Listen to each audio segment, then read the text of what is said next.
This is Glenn Pendlay with the Weightlifting Scoop. I'm here with Travis Cooper and Don McCauley. And we want to go over, how the team looks for American Open. We'll have a couple of lifters lifting on Friday, a couple on Saturday, a couple on Sunday. Most of the heavy training's over. And so from here on, it's just recovery and a little bit lighter lifting and all that. Travis, you got anything to say on that first? I think everybody's looking good. We're going to be competing with a bunch of people this weekend, so we'll see how this meet runs. 2 and 3 platforms all weekend. I don't think we've ever had a national meet like that, have we? No, maybe like a school-age nationals or something. Yeah, I've seen a couple of school-age nationals that had a lot of lifters and ran 2 platforms. Actually, Kansas State championships used to run 2 platforms. There's a lot of local meets that we had that had 2 platforms. Never 3, I don't think, but we were able to run through 150 lifters in a day pretty easily. But, with the American Open's obviously a bigger, more important meet, so it has to be slightly more structured. So it's going to be pretty hectic. I feel sorry for the people putting the meet on. That's going to be a hell of a 3-day weekend for them. Dennis Reno's voice is going to be dead, huh? I would think so. I guess they have a few more announcers these days, but yeah, it pretty much used to be Dennis and Dennis alone at national meets. But no, I'm sure it'll go off well. I think there's good people putting it on, but it's going to be a long weekend, that's for sure. I think I'll be sick of weightlifting by the time we get to Saturday night. I lift on Sunday, so I'm pretty much going to be in my room the whole time until I lift, and so I probably won't be too tired of it. Prefer to lift on Saturday just so I can, hang out with all my friends Saturday night. Have a day to party?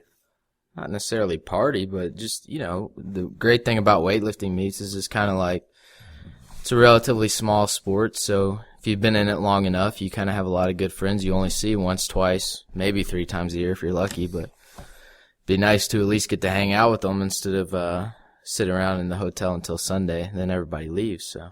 Yeah. The supers always get the shaft. Yeah. Lifting last. But, that's the way it goes. They should eat less if they want to hang out more. Well, whatever. I think maybe just to touch on something that you just talked about, pretty good advice for lifters that are going to this meet. It's an important meet. Don't go downstairs and watch a hell of a lot of the lifting. Like Travis says, hang out in your room. Be somewhere else. You get tied up in that sitting in the audience, watching a lot of lifting, and you want to support your friends and all that stuff, but that wears you. It takes a lot out of you. Everybody always underestimates that, and I always see people hanging around, sitting in the audience, the whole day before they lift, and they usually don't do well. I think most people think, well, I'm sitting down, I'm okay, but you get emotionally tied up in the lifting and cheering for people and everything. That takes a toll. It's just like coaching does. So when you're coaching people, how nervous do you get nervous or kind of like emotionally like involved when you're coaching all day? Are you exhausted at the end of the day? I am exhausted after a day of, coaching 4 or 5 different sessions. I've said this before on the show that I'm always extremely nervous. When I coach people, I always have a worst case scenario in my head. And so it's just that being hyped up and being really nervous all day, just physically drains me big time. I have coached people at meets before and then lifted myself, and it never was pretty, so I think that is good advice to stay away from the meet before you lift. Yeah, and I think it's good advice for coaches as well as lifters to not spend a lot of time schmoozing and watching other lifters and stuff like that. If you're not coaching, if you got a full team to coach, I don't care who you are, it exhausts you by the end of the meet. Yeah, I assume you never put up any huge totals after you'd coached all day, Don. I never put up any huge totals at any time. So that was not even a problem. Well, yeah, it's just kind of the same way. Whether you are back there coaching someone who you care about their performance or if you're watching it in the audience, it's scary, especially if they miss their first or second attempt and they need that third attempt to win and you're really pulling for them. You know, it gets your juices flowing and it is exhausting. So, yeah, before you lift, I think it's good to get out. I mean, if you're used to doing a lot of stuff like working during the day and doing this and that, I don't think you should totally change your schedule and be a complete hermit. But if you're not used to going out a lot and watching a lot of lifting and this and that, then, you know, maybe you should stay in your room. Don't change anything major. Oh, I agree.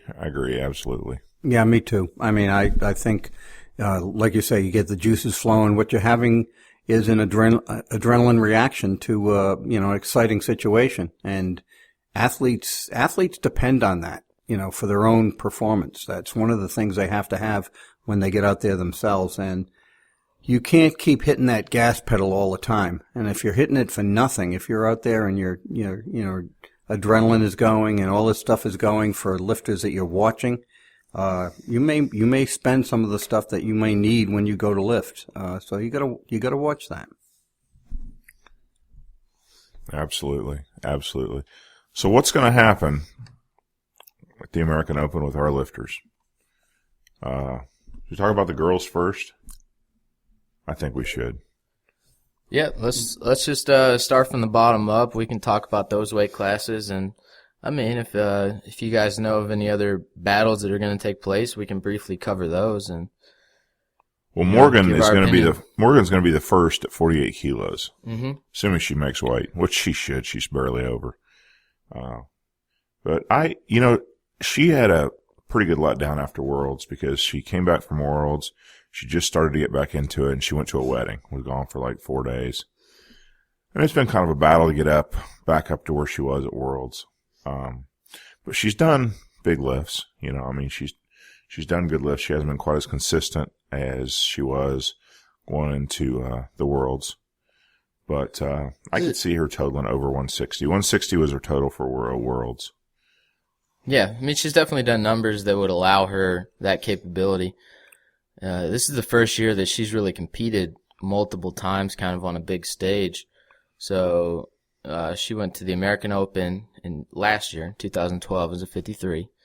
And then she competed at Nationals, Worlds, and now the American Open. And then we were at the OTC. We had a little local meet there too. So I think for her, this is a lot of competing in a year. So it will be interesting. We got a battle between her and Kelly Rexroad again. Or Kelly Williams, married to Caleb Williams now. And Susie Sanchez is going to creep up in there. So yeah, Susie's done a lot better lately, I think, since the Worlds. I think her snatch is up considerably.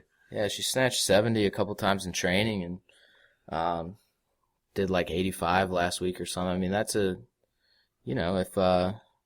she might be able to step up in there if Morgan and Kelly don't have great days, so. Yeah, absolutely. I mean, Morgan's openers, she's going to have to make more than her openers for sure to beat both of them. Definitely more worried about Kelly Rexroad, or Kelly Williams, sorry. But yeah, she's going to have to make some lifts. I don't doubt that she can do it. I think her jerk is maybe improved a little bit, but it's nice to see that weight class going into a 2-3-way battle.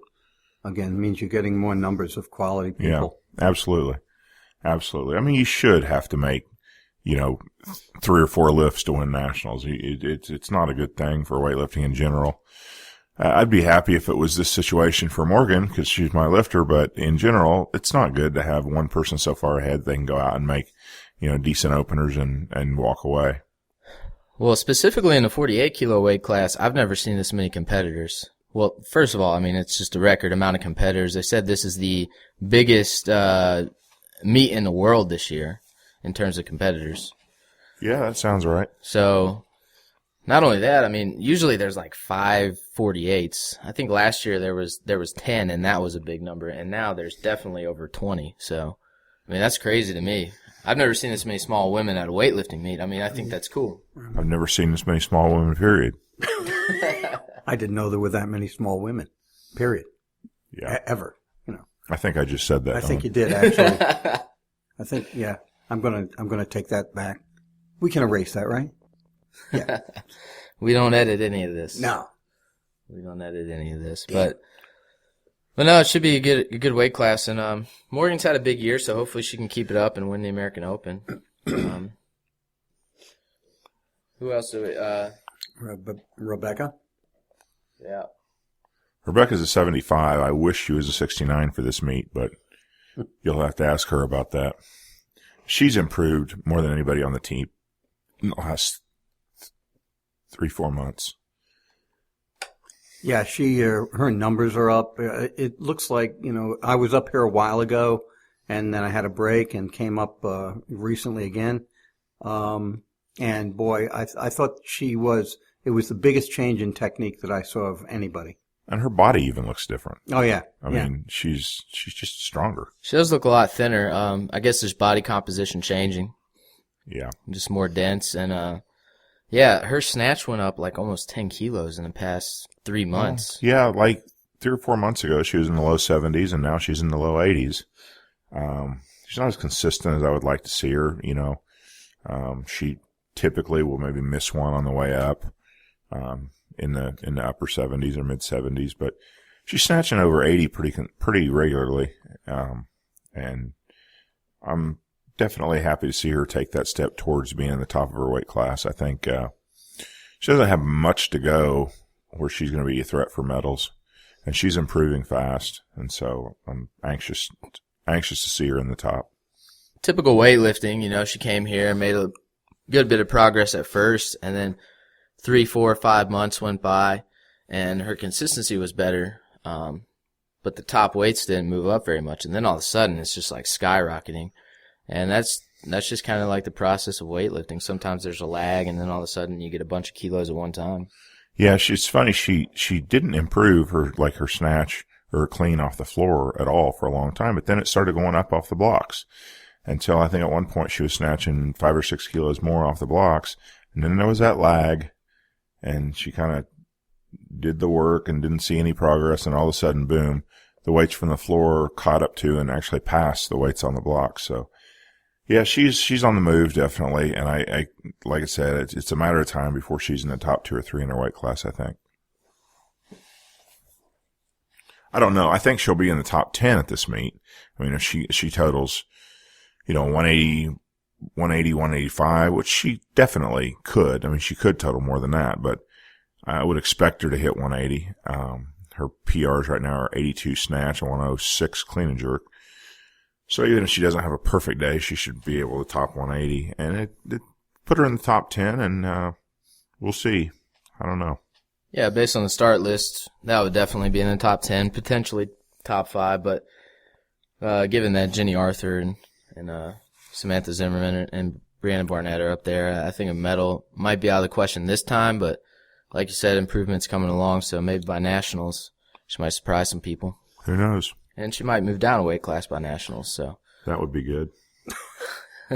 So what's your feeling about that, Glenn? Exactly. Well, you'd like to see her down. I think Becca is the right size for a 69, and I'd like to see her there, but we'll see. We'll see when it happens. You haven't mentioned that to her, have you?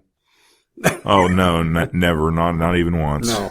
Well, I think at this meet, it doesn't make much of a difference. Looking at the start list, it's like top 5 is the goal in both weight classes, given a 180 total. And so at the end of the day, I don't think it's going to make a difference between medaling and not medaling. But, yeah, at nationals, it certainly could, given progress. Yeah, absolutely. And keep in mind, she's clean and jerked 106 in training. If she'd pull off something crazy like a 108 or 109 or something, which, like I said, it could happen. I'm not counting on it. But if she shows up and has the meet of her life, who knows? Who knows? One thing that I looked at, I was scrolling up and down the start list. There's 58 58s. Hang on. Did I say that right? I think that's right. Yeah. 58 58s. Well, that's kind of ironic anyway. That's a meet. That's like a whole meet. Yeah, but don't you feel bad for the person that shows up and gets 56th? I mean, I competed at the American Open. What place did you get? 56th. Yeah, that's not something to brag to your mom about, Well, hey, I mean, Well, you could say 56th out of 453 people. No, That nobody wouldn't knows be weight classes. entirely honest, though. No, of course not. it's probably that person's first time competing at a national meet, so, I think it's awesome that they're I would there to hope. compete. But, Jerilee Vega, she moved down to 58 from 63s. So And she's going to win. Way out on a limb there, Glenn. You going out there? Yeah, I'm not scared to make bold predictions. But I don't know. I was just seeing what you thought about that. She competed at Worlds and got 7th as a 63, so moving down a weight class. You think she'll be able to hold on to those numbers? Or No, I don't. She'll total less than she did at Worlds. But But she will win. But she should win. Yeah. I don't. Yeah, Jerilee, if you're listening to this, I didn't mean that as a put down, but that's a pretty decent weight drop. I don't know. If she does hold on to her numbers at Worlds, that would be pretty phenomenal. yeah, I'm sure she'll lose a little bit, and she probably hasn't been training as hard for this meet. Probably just coming to this meet to qualify for next year's Worlds. Speaking of, Or Pan Ams. I haven't seen any qualifying procedures, and we're 3 days from the meet, 4 days from the meet. And what's your problem with that? I mean, I think people want to know what's going on, What? how to qualify for meets. Coaches want to know. You can't really retroactively say that the American Open is or isn't a qualifier. Yes, you can. I think they can do that, and they I probably think they have will. done that. Yeah. American Open has to be a qualifier for at least Pan Ams and probably Worlds. I think it's safe to assume that. I think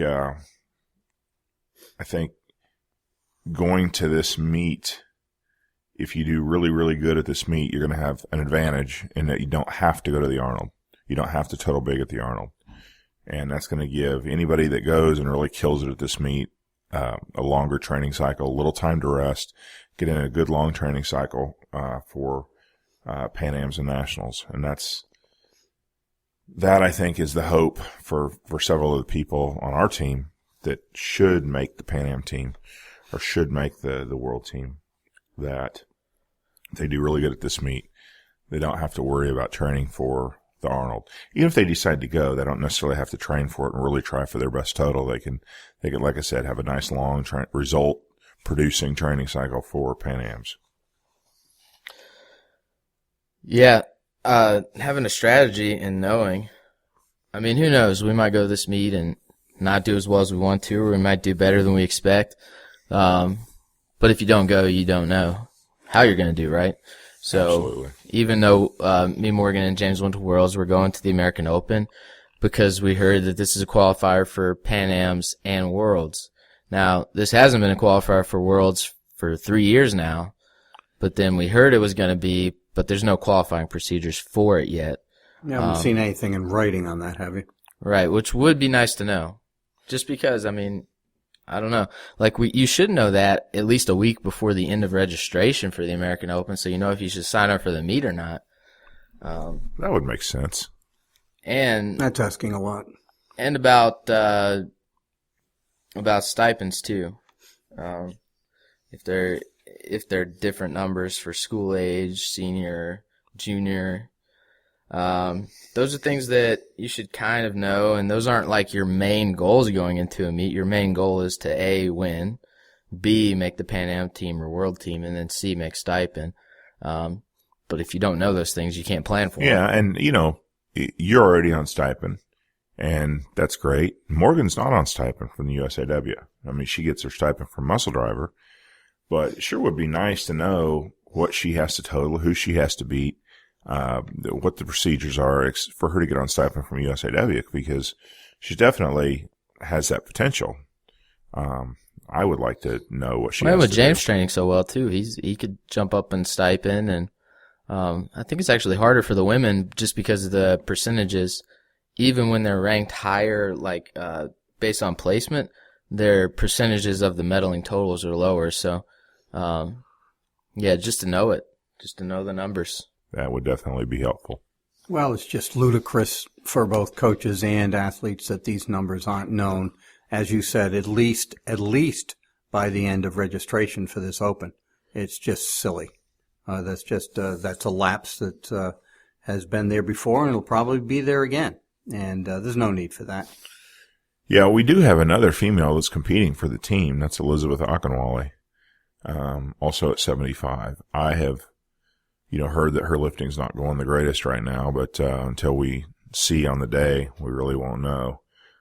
She's been training up in Chicago, so I hope she does well, and I hope she is better than last year. Definitely. Yeah, she could throw out some big numbers. Obviously, one of the biggest name CrossFitters, super strong.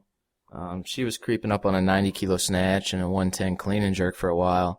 But the CrossFit Games probably just kills you, and competing in any CrossFit competitions after that, it's gonna hurt your legs, and you're gonna have to recover from that and get ready for next year. So obviously, her main goals are CrossFit related, even though she really enjoys the strength portion of it.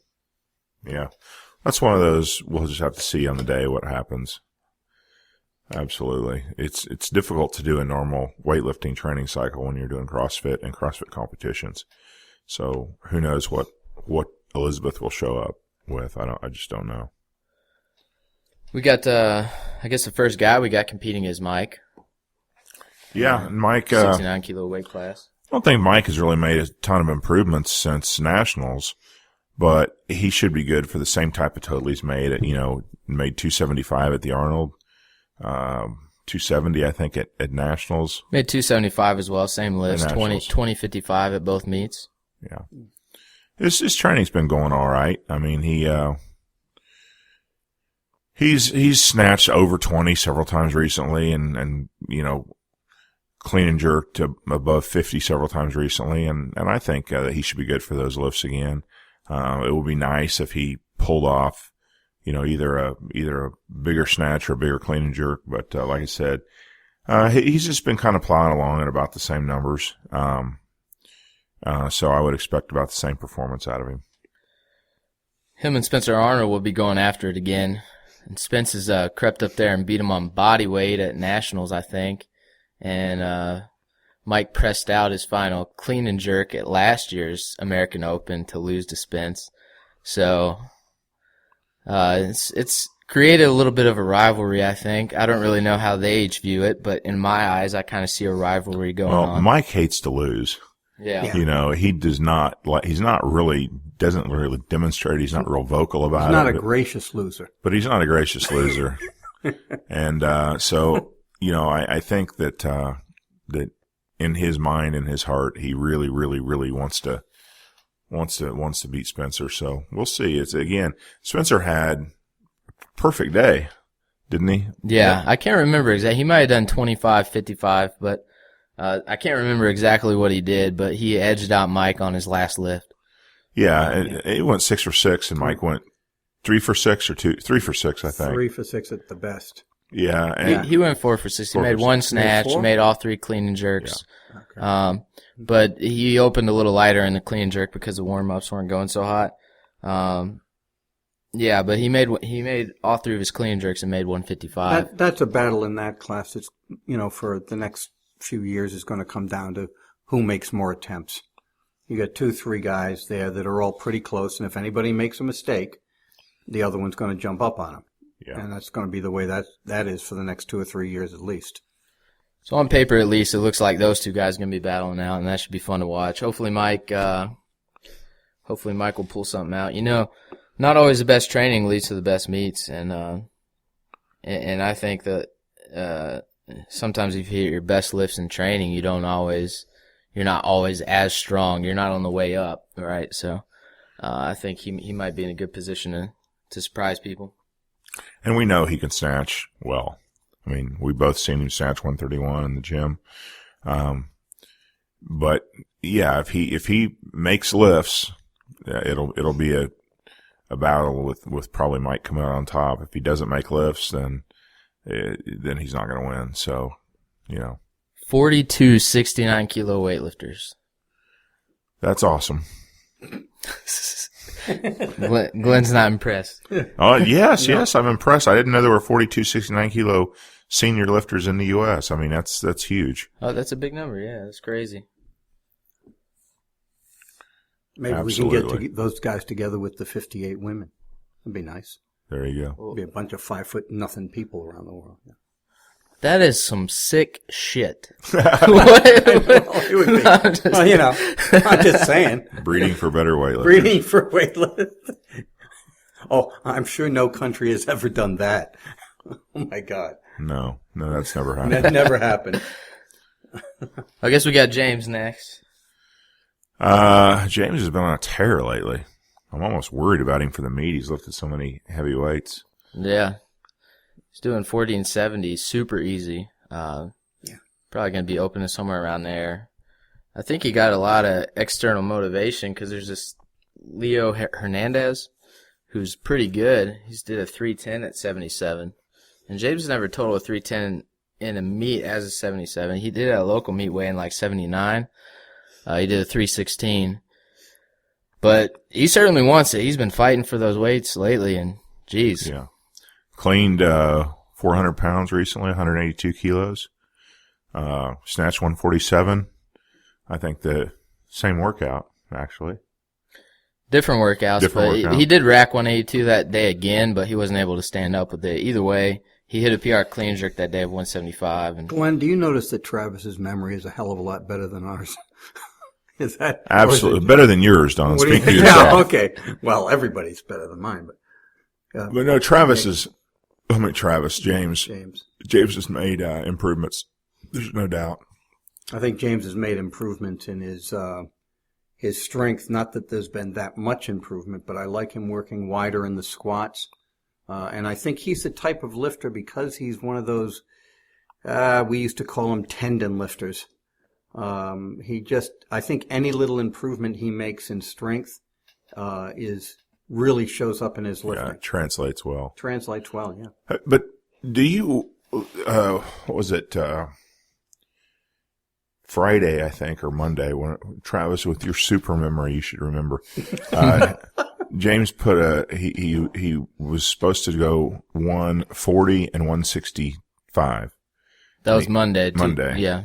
And he put a bet down that he could do that with no misses. And Sure. that 140 snatch was one of the easiest snatches I've ever seen, James. It just didn't even look heavy. I thought it was misloaded or something. I mean, we put $1 down a piece, so we were betting the big bucks so we could have no misses. Yeah. And James won that pot. But that was a very, very easy 140 snatch, very like an opener, if that. And then the 165 clean and jerk was super easy too. But it just looked like he's good for so much more than that. Yeah, how has he been able to go to Pan Ams and Worlds and all that and continue to keep it up? He's just a fairly new lifter. He's still got more potential. He's not lifting right up at the top of his potential. And I don't know. James seems to be able to recover from competition and heavy weights and come back the next day and do it again. And it doesn't take that much out of him. I don't really know why. I wish I did, but he seems to be the type of person that's able to do that. Well, I think it has to do, too, with what you just said. I don't think he's up at the top of his potential yet. I think we're still seeing a really new lifter, even though his numbers are crazy big. But I think we're seeing a new lifter who's still on the rise of learning how to lift. And, it seems like he recovers well, but I don't think we've seen nearly the top of what he can do. That's probably some truth in that. Maybe a little less traveling, too, outside of the meets. He's been traveling to the meets, but when he's been doing seminars, maybe they're a little closer within driving distance. And maybe that helps some. Yeah, I think a lot of that has to do with mental outlook, too. I don't think he stresses himself out as much as some of the other guys.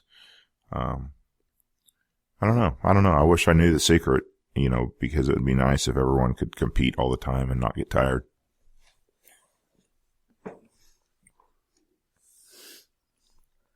And that brings us to Travis. Well, I don't know. Travis you did a couple of nice workouts real recently. I think on one you did 145, 180, and there was obviously more left on the 180. But overall, I think lifting's been slow to come around this training cycle, but I think you're definitely catching it on the upswing, like you talked about with somebody else. Yeah, it was kind of a weird training cycle because I came back from Worlds, and if you look at some of the videos, maybe that are 3 weeks old, it's like the 8th of November. I think I was snatched like 120, and it looks like a max in the video. And it's amazing because I was really like having a hard time lifting mediocre weights. It took me a while to build up to 140 again. But finally on Friday I did 50-80. They weren't maxes. Then I did 45-80 Monday, and they weren't maxes. I mean, it was near the top, but I had a little bit more left in me. So definitely like still building up. So that's a better time to have a meet than when you're like really fatigued. For Worlds, I got really fatigued. I was in great shape, and then I got too fatigued, and I was kind of like trying to just like really rest up for the meet, and it didn't quite come around at the right time. So hopefully I can catch the timing this time. Yeah, I think you'll lift well. I think it's definitely there. Yeah, I think I was saying yesterday that's the fastest I've seen you for a while. So it looks like, and I think we talked about that, Travis, a little bit. It looks like your legs are back under you. It looks like you're like you said, you're on the upswing a little bit, and should have a good meet. And you've trained without straps a lot more this training cycle than normal. At least it seems to me. Yeah, it's because I was not really like lifting those heavier weights, and we were doing a lot of doubles and triples at lighter weights. I didn't train with straps at all, so my thumbs are in great shape. Thumbs of steel. Well, you got thumbs of steel, anything can happen. No, but no, seriously, I think that could help a little bit. I don't usually train with straps all the time, but I do some of my heavy workouts with straps on a regular basis. This time I didn't do any of my heavy workouts. When I used straps, it was on Tuesdays and Thursdays when we were power snatching, power cleaning with like 125 and less. And so I don't know. Test it out and see if that makes a difference. I think my weight class is potentially the most competitive in the men's, at least, given that the depth is there. Yeah, I don't know. I think 94 might be the most competitive, but yours is definitely up there. I mean, there's 3 or 4 people that can total big. Any one of the 3 or 4 people, if they have a great standout day, could be in line for the win. But it'll be interesting. It'll be interesting. But I still do think that just judging on if everyone hits their best lifts, you're the winner. And so, you just got to lift right along with everybody else, and you'll end up taking it.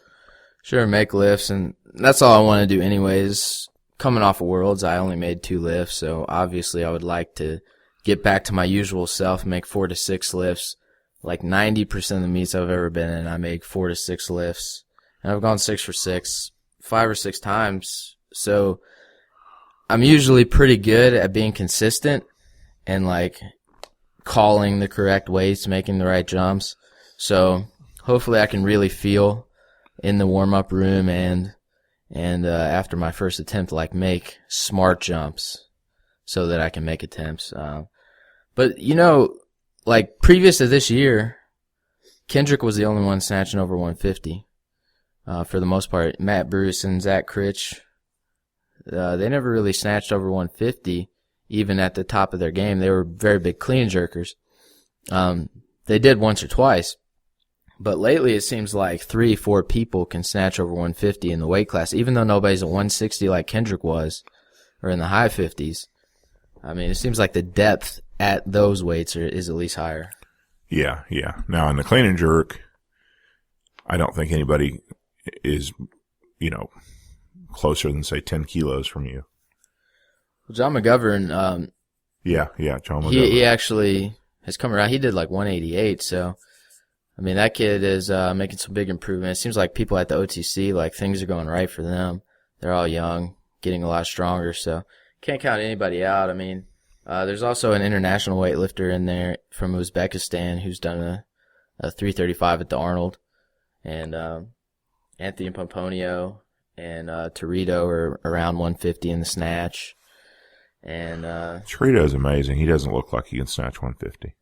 Yeah, he's pretty tall and skinny, although he has gained a lot of weight. So, maybe the weight gain he'll be stronger. And Yeah, so you can't count anybody out, and it'll be an interesting meet. And everybody, if somebody goes 6 for 6, then anybody can win. Yeah, I agree with that. Yeah, that's another one of those weight classes that it's the guy who's going to make the attempts. Somebody makes a mistake, somebody can jump in. Everybody's close enough. I would agree with that. So, and then we have in that weight class also Trevor. We have Trevor.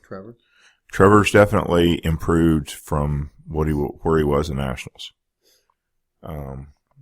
He hasn't really come around all the way on the clean and jerk yet, but I could see him snatching 45. Yeah, he's been snatching without straps more often too, and so he's been snatching 140 and above without straps a lot more often than before. Yeah, and I think that definitely makes a difference. Especially if there's a big differential between your best and with straps and without. And he did hit a PR clean and jerk. Even though he hasn't been consistent above 160, he did hit a PR clean and jerk in this training cycle.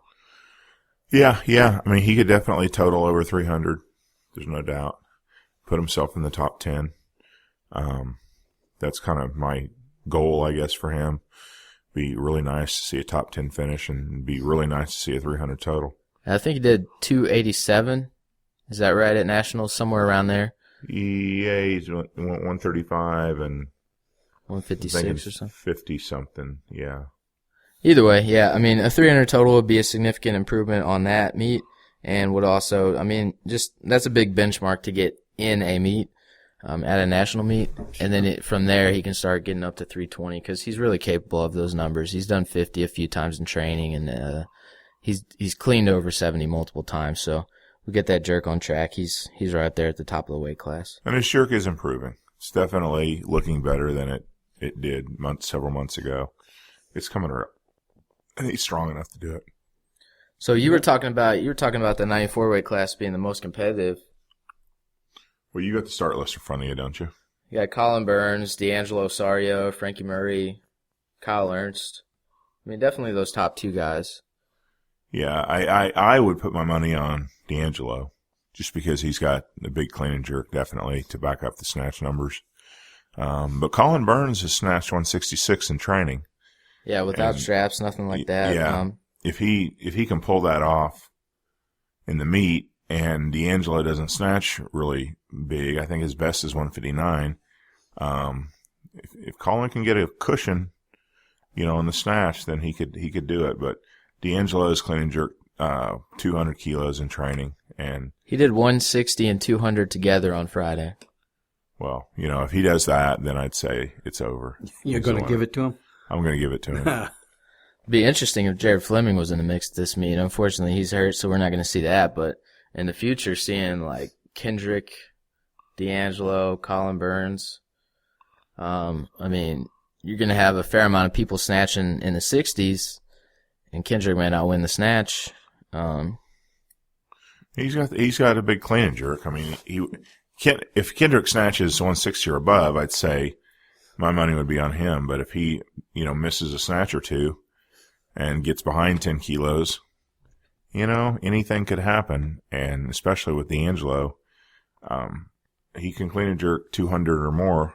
Would that hurt his pride? I mean, he hasn't gone to a national meet and got beaten in the snatch in so long that, I mean, that it'd be interesting to see. I mean, I doubt it because I feel like he's a more mature lifter than that, but just given that he hasn't been in that situation, you never know. Well, the problem with somebody like Kendrick is that in a competitive situation is, frankly, he hasn't been in a competitive situation at national meets. And suddenly, if you are, can change a lot of things.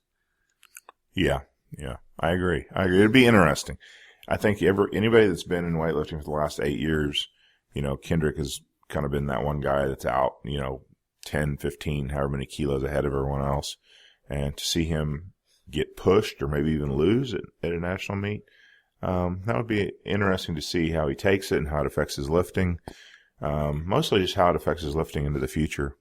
He wasn't really in shape at collegiate nationals, but he did lose, and he did respond to it by going to collegiate worlds and basically kicking ass. But yeah, I don't know. I mean, I think like if he got fourth in the snatch at a national meet, I think that might be the spark that's like, okay, my snatch is actually a weakness even nationally now, and I need to go back home and really like get to 170. And if he could get to 170, I mean, 380 total, that's in the A session in the top 8. Yeah, that'd be great. It'd be wonderful. If that would happen, I would hope that it would affect him that way. Yeah, that'd be nice to see. He's certainly capable of that physically. I mean, he's a physical phenomenon. But at this meet, yeah, I think the advantage usually goes to the clean and jerker because they can at least put the weight on the bar. So I think D'Angelo will be able to get the weight on the bar to win, but it would still be cool to see Colin lift without having to cut weight because he's been lifting as an 85, and I think he was cutting a significant amount of weight, and maybe it was taking away a little bit of his legs, which is traditionally his weakness. So it might add a good bit to the clean and jerk as well. But you never know. That's why we have meets. So we got Caleb and Tom left from the team.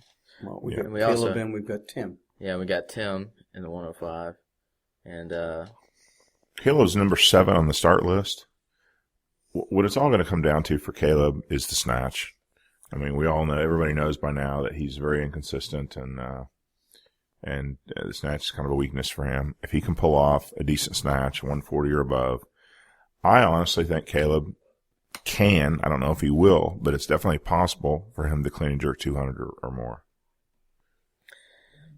On the start list, Caleb's total is 320, and he's kind of been doing that at national meets, but it doesn't tell the whole story because he's been making some big jumps at the meets. So it's not like he's attempting 141 and 181. It's safe openers and then kind of trying to make bigger jumps to get a medal. And it hasn't always worked out. And so the start list total doesn't really show the whole total because he's capable of a 340. Caleb has jerked well over 200, and he's done. Has he done a hang clean with 200? Hang clean from the blocks 210, clean from the low blocks 205. I mean, he's been flirting with 200 for over a year now. I think it's really ticking him off, but eventually that weight is definitely going to happen and more. Yeah, absolutely. I agree. I would love to see him at this meet, take something very doable for his second, like a 190, which would be like a PR in competition, and then go for 200 or then go for 95 or whatever he wants to on his third. Cause he's definitely got a PR total in him. I just, like I said, he's got to get a decent snatch in. Yeah, that brings up a point, and I think there are a lot of lifters that do this. They take bigger jumps than their technique can really handle. I think there's an awful lot of value in taking a moderate jump on the second attempt and just getting in your brain, I've just made 2 attempts. Yeah. Mentally, that is huge. You go out with a whole different attitude for your third attempt. Sometimes it's hard to convince lifters of that. But all the time it's hard to convince lifters that. But I agree with you. Yeah. When I first started lifting, I used to think like I would always come up with a plan, 5 kilo jumps. But especially in the snatch, I like to open pretty high now and make small jumps in the snatch. Like 145, 148, 151, those type of jumps. I would have never done that when I was younger. I would have thought that was crazy. But when you're really trying to put your best lifts together, I think at nationals I went 43, 48, 50. Maybe could have made more, but I just wanted to ensure 50, because if I went 52 and missed it, I'm stuck at 48, whereas kind of like ensuring that I make 50 goes a long way. Sure it does. Yeah. Builds a total. Yeah. And I think, newer lifters, more experienced lifters, a little different situation, but I've always been a believer in descending attempt differences. In other words, if you jump 5 kilos on the first attempt, or from the first to the second attempt, you're probably good for 3 or 4 kilos on the third attempt, rather than jump from the first attempt and then jump 10 kilos and then have to redo it or something like that. And as you get better, like Travis says, what happens usually is your technique has gotten a lot better, and you can start a little higher which usually makes the jumps smaller. And they still may be descending, but the jumps usually the jumps are not too big. I mean, you look at world competitions, and you don't see the top guys really taking outrageous jumps for the most part, unless they're in a desperation situation. Or it's a clean and jerk with the supers. Well, I don't care. Well, in the clean and jerk, you know what you need to win. So if you've locked up third or second or something like that, you already have a medal. Yeah. And you have to make a big jump to move up to the next medal, then it makes sense. Right. That's a different situation. That's a whole different situation. So what about Tom? Well, we got Tim too. I say we leave him in Texas. If he doesn't Tom, do well. Tom, leave him in Texas. Tim, I don't good. really know what Tim can do right now. Tim's been training in Chicago for like a month and a half. Yeah. And, his best lifts were 140 with straps and then 180 or 177 in the clean and jerk. I think 177. Something.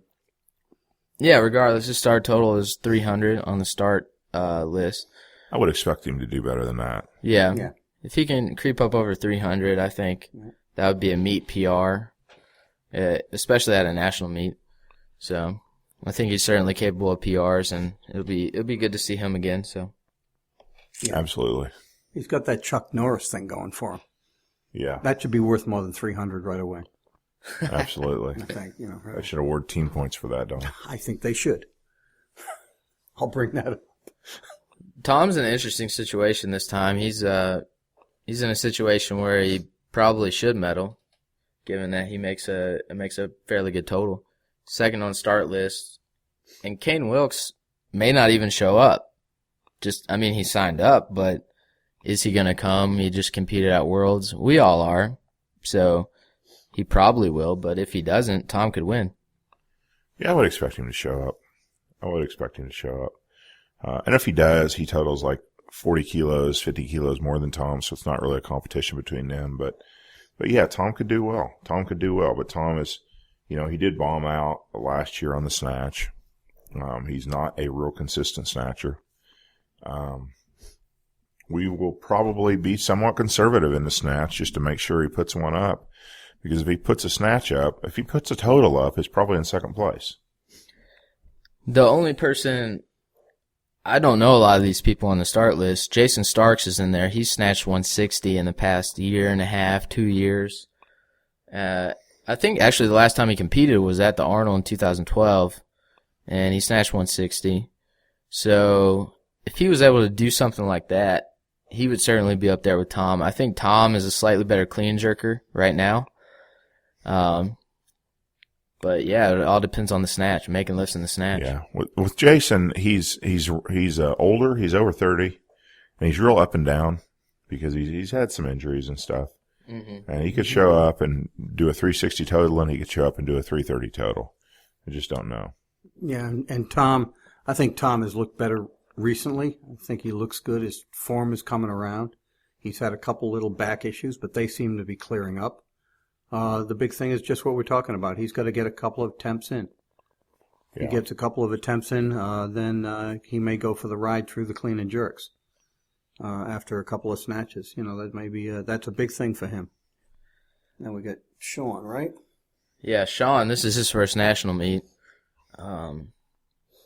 His best total is 304 in the meet, and he's made some huge progress. He's actually probably made aside from James was like already kind of at the top of his weight class, and he's made some pretty crazy progress, and so has Becca. But Sean has really made a ton of progress lately. Yeah, mostly in his snatch. His snatch has gone. Snatched 42 in training the other day. Which when he showed up, 125 was hard. Yeah. And he's probably going to open somewhere over 30, so, he's really come a long way. Yeah. Yeah, I think if he totaled 310 or more, I'd be pretty happy. He has kind of a weird problem with clarking. Not really clarking, but just failing to go under cleans. Failing to go all the way under. Going about halfway and jumping out the back. But I've not seen him do that in a meet. He's been in a couple meets since he's been here. I think it's more just training, and when you're in the meet, you're a little more focused and whatnot. So I don't really expect him to do that at Americans. One thing. Go ahead. One thing about Sean is he seems to have the eye of the tiger in the meets. He likes to get pumped up, kind of scream and yell a little bit. He does that in training some too. Yeah. I mean, he's just that kind of lifter, which is kind of cool. It's cool to have in training just because, like, most of the people right now are pretty laid back. But he seems to actually compete very well. Yeah, he's got an anger issue, I think. We got to get him into some courses later, but for this meet, we'll let him go. Yeah. But yeah. I think the big issue with him was technique.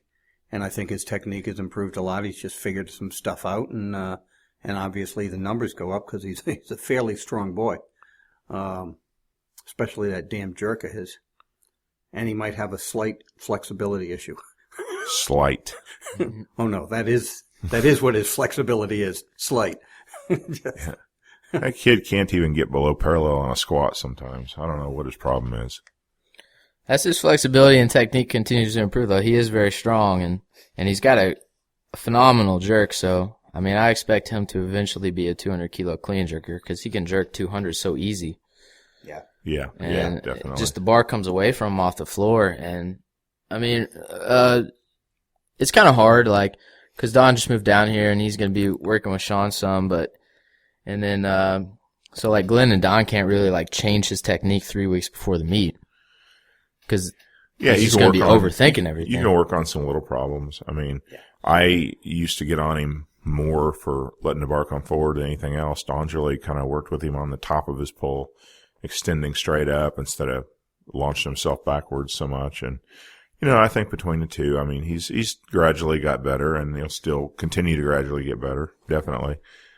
I think everyone, though, after the meet, we're going to work on some technique issues, but, you can't really, like, totally overhaul anyone's technique 2 weeks from a meet, so it'll be good after the meet to have 3-4 months. I think at the meet, Sean's going to be so angry that he's not going to let himself miss. You know, it's true. He may not. He might even power snatch a couple attempts just because he's super strong, and when he gets on pure anger alone, it's going to levitate the bar. Might power snatch 140. The bar actually shows fear because he walks out on it. Yeah, definitely. My question is if he's going to get a haircut before the meet. Ooh. You want to take bets on that? I don't think anybody's getting a haircut or shaving their beard. This is 4 months of work. You see this thing? It's getting pretty awesome.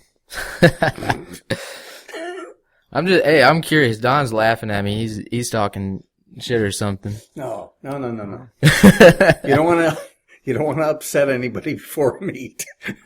Yeah. I mean, you got James with his beard. I mean, James's beard's gotten crazy. Yeah. Tom even has let it grow out a little bit. I don't really want the beard. You just want to fit it. I just didn't shave, right, for like the first 2 weeks of November. And then I was like, everyone. Like he should be in that movie 300. He's got that Grecian kind of beard. He's too fat to be in that movie. Well, just his head. Just his head, though. Yeah. Well, then after 2 weeks, it's like everybody's doing no shave November, and I was like, well, that's a good excuse to be lazy. There you go. And then at this point, I haven't decided. I usually say if Mike does better than James, I'll shave. And then if James does better than Mike, I'll keep my beard for the meet. That's how I did it at Nationals.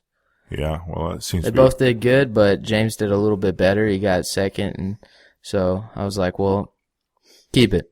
Yeah, there you go. It seems to have worked out well. We do have a couple questions, so we got about 3 or 4 more minutes. We had a question about the push press. What are the benefits of doing it in front or behind the neck, and what do you recommend? Me, I like to see people doing it from behind, and the biggest reason is not because one's better than the other necessarily. The biggest reason is because I think doing your jerks, clean and jerks, obviously from the front, all that, and push pressing from the front also is just a hell of a beat down on your shoulder girdle. It really does, and I think going from behind just lets a little bit of the pressure off the whole shoulder girdle, and it helps you keep the weight behind you. You don't see the problem with having the bar drift out front, and you can usually do a little more weight, and I think both of those things are positives. So this person actually said that they can do significantly more weight in front, which was unusual. Well, we should just tell them they're strange. They're weird. That is an unusual thing. Most people can do slightly more behind the neck, and it keeps it behind your ears. I just told them to basically switch it up. Do it in front of the neck sometimes, behind the neck sometimes, depending on how many times you're clean jerking or push pressing in general. Yeah, I'd pretty much go along with Glenn on what he said. I think the behind the neck stuff with the push press, one, it takes a lot of the work off the shoulders, and two, in my opinion, it reinforces that position that the jerk should be in when it is overhead. And you've got the support muscles. When the push press is up there, the support is the same. Last question. We had a question about hip pain. What are the causes, fixes, and how do you train around it? Well, I have no idea what caused it. It could have been anything. Could have been one lift or a cumulative thing. Fixes, do things that don't hurt it. Train around it. If squatting hurts it, don't squat. If squatting doesn't hurt it, then keep squatting, but maybe do less cleans. I really can't give a specific answer because of your situation. However, I know that maybe Donnie dealt with some hip pain throughout his career. How did Donnie deal with it, and how did you help him with that? Basically, just try to train around it and not aggravate it, because usually hip pain is something. It's kind of like knee pain. If you aggravate it, it just gets worse and worse and worse until you can't train at all. If you can figure out a way, to skip the exercises that really hurt, find something else to do, and not get it flared up really bad, then you can usually train with it. But the secret, more than anything, I think, is just don't get it inflamed in the first place. And from my experience with several lifters that I've had, including Donnie, that had a lot of hip pain, if you train smart, it may hurt a little bit. You might feel it, but it doesn't really interfere with training. But you go over that edge, and it just flares up so bad that it hurts to walk. Just don't go there. Usually heavy cleans and squats are the two things that aggravate it the most. Yeah, that's exactly what I would say too. I think you train around it. If it's the clean is generally going to bother that sort of thing. It may have been what caused the pain in the first place. We don't know. But you go to kind of power cleans. You stay up or you just stay light.